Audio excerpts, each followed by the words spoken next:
Hey guys, so I want to do a quick unboxing of Galaxy A8 2018. This is the Plus edition, so a very big phone. Again, we do like big phones here, and this one is coming with upper mid-range specification. First Samsung of 2018 here. Very excited to check it out. So we're just going to get the box open and have a look. I think we should also be getting a new lot of A5, A3, etc. very shortly, so that should be pretty good. So in the box we can see we have the phone actually after the books and stuff, which is not the way it's usually. It feels very weighty. Put all that to the side. So you can see basically what you get in the box here: fast charger, cable, and this kind of earphones. Very decent looking, Samsung branded. So they are giving you some stuff here. You're also getting your books and stuff, as you can see. And it looks like a case is embedded into this, which should help protect it, because it's going to be a glass affair, I'm guessing. We'll put that to the side, and let's see what this looks like. Wow! So you can see new design here when it comes to the fingerprint scanner. It's in a good place. Because before obviously it was on like an offside kind of position, and that was weird, but they fixed like the main kind of bugbear I have with Samsung phones, which is nice. This is actually coming in with a little bit similar build to the last one actually. Let's just unpeel it here. It doesn't feel too different really. Let's just get the sticker off. There we go. So it's like a kind of shiny glass construction here. It feels very strong and durable, but you know, it could still break if you start putting a knife to it or something.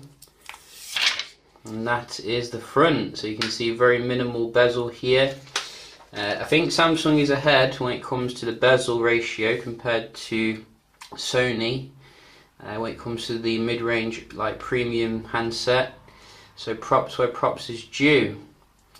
And we're going to boot it up here.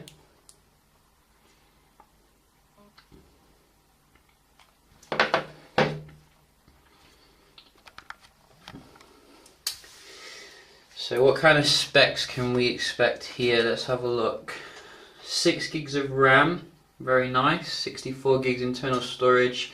Full HD Plus Super AMOLED display, and 4G LTE, which is what we would expect. IP68, so waterproof, and I think a dual camera as well, according to this kind of spiel.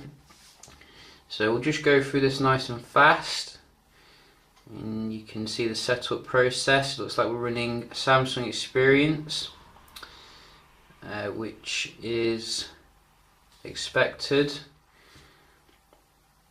It looks a little bit like you know, LG's high-end phones, gotta say, because it's obviously not got the curve kind of edge here.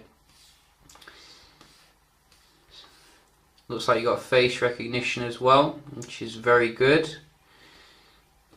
So we'll turn off all that Big Brother stuff and skip, so you can set up your Samsung stuff.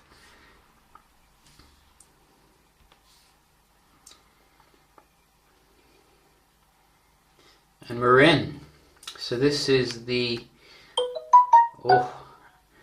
so you can see this is the actual display here, very big and juicy.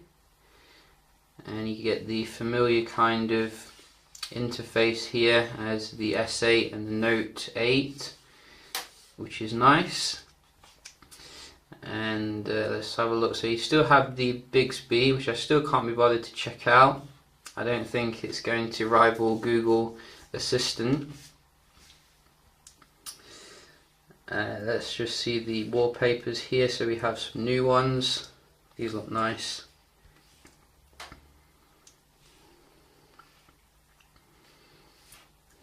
There you go, very blue that one. I think I'm going to go with the similar one to last year, but this year's flavour. So that will be this one. And the motion effect. So let's have a look at the Android, what we're running. Is it Oreo? Hopefully it is, because A series phones take ages to be updated in my experience. So where is the software? Let's have a look. 7.1.1, very disappointing. But the Samsung Experience 8.5. So, you know, maybe there's an update. I've not connected it to the network yet. We will check for that, but it would be nice if it just came on. Can you change the display resolution? Let's have a look. That would be pretty nice.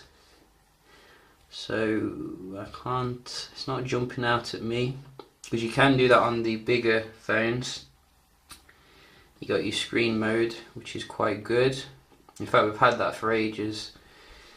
Blue light filter. And what else do we have? So device maintenance. Looks very nice. Let's have a look at the camera as well. So as I said, on the box it looks like it's like a dual camera, which could be pretty good. Let's just get another phone here. Samsung's arch enemy.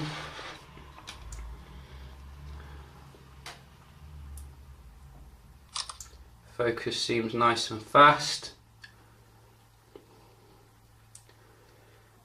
And it seems to be pretty sharp here. I mean, the A series cameras have been decent, but nothing special.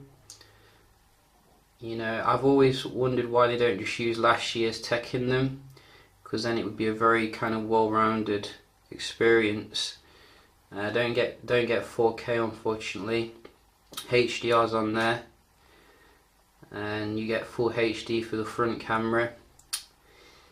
But no, like 4K is a bit disappointing given the price. It is like €500, so I would expect that really. But you see, we do have some pro features here. Generally should make for a decent camera experience, but it doesn't really seem that much different from last year's, which is a little bit disappointing. Nevertheless, I will be testing it out, seeing how it does compare here, you know, against Sony, etc. So do stay tuned for that.